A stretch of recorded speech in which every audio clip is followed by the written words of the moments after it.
Syria से होकर Lebanon पहुंचे ईरानी फोर्स और ईरानी फोर्स को आदेश का इंतजार है। लेबनान से इजराइल पर हमला होगा, ये भी बड़ी जानकारी मिल रही है। तो देखिए, हिजबुल्लाह को अब ईरान की बड़ी मदद, सबसे शक्तिशाली यूनिट को लेबनान भेजा गया है। आपको याद होगा कि लेबनान बॉर्डर पर इस वक्त बहुत ही ज़्यादा तनावपूर्ण हालात बने हुए हैं, क्योंकि यहाँ पर देखने को ये मिला है कि इजराइल के खिलाफ यहाँ पर हमले हो रहे हैं लेबनान बॉर्डर से, जहाँ पर हमास के लड़ाके तो है ही, हिजबुल्लाह भी एक बड़ा सिरदर्द बना हुआ है इजराइल के खिलाफ।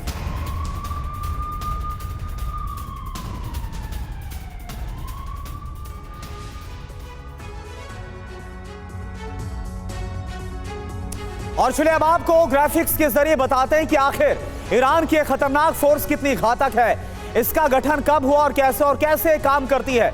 ईरानी फोर्स की ये एक डिवीजन है।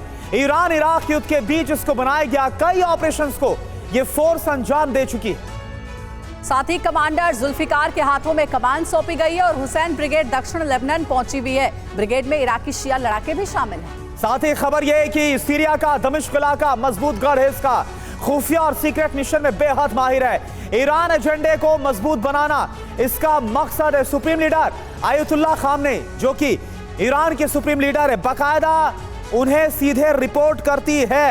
यह जानकारी इस वक्त इस फोर्स के बारे में सामने आ रही है।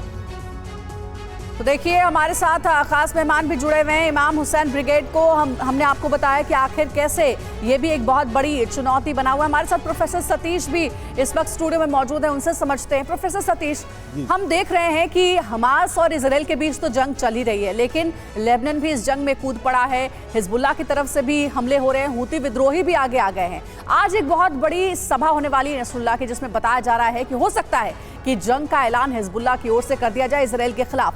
आपको इसकी कितनी संभावना नजर आती है? इजराइल पर चौतरफा हमले कितनी बड़ी सिरदर्द लेकर आए इजराइल के लिए? अंजलि, इस बात की आशंका तो है, क्योंकि आज शुक्रवार है और शुक्रवार इस्लामिक नक्शे कदम पर एक महत्वपूर्ण दिन माना जाता है। तो जिहाद की ओर हमें लगता है कि वो आगे बढ़ाने की कोशिश है। लेकिन युद्ध का 25वां दिन है। ईरान, लेबनान और जो उसका एक संगठन है हिजबुल्लाह की हम बात करते हैं, तो 25 दिनों में अभी तक केवल थ्रेट के रूप में या एक दबाव के रूप में ही काम किया है हिजबुल्लाह। अभी तक सीधे वार में आया नहीं है। आने की आशंका है, लेकिन अगर उसको मान भी लिया जाए कि हिजबुल्लाह भी साथ में आ जाता है, तो उसके बाद क्या होगा? निश्चित रूप से युद्ध लंबा खींचेगा। इतनी क्षमता जो आर्म्स और एमुनिशन की श्रृंखला आपने दिखाई हिजबुल्लाह के पास है, वो ठीक है, एक आतंकी संगठन के रूप में प्रभाव डालने के लिए काफ़ी है। युद्ध ये संघर्ष 2 महीने चलेगा, लेकिन एक देश से, और वो भी इजराइल जैसे देश से लड़ने की क्षमता महज इतने हथियारों से संभव नहीं है। तो कहने का अर्थ ये कि हमास का सफाया या हमास को बख्तरबंद करने की पूरी कोशिश कुछ ही दिनों में संभव हो सकती है।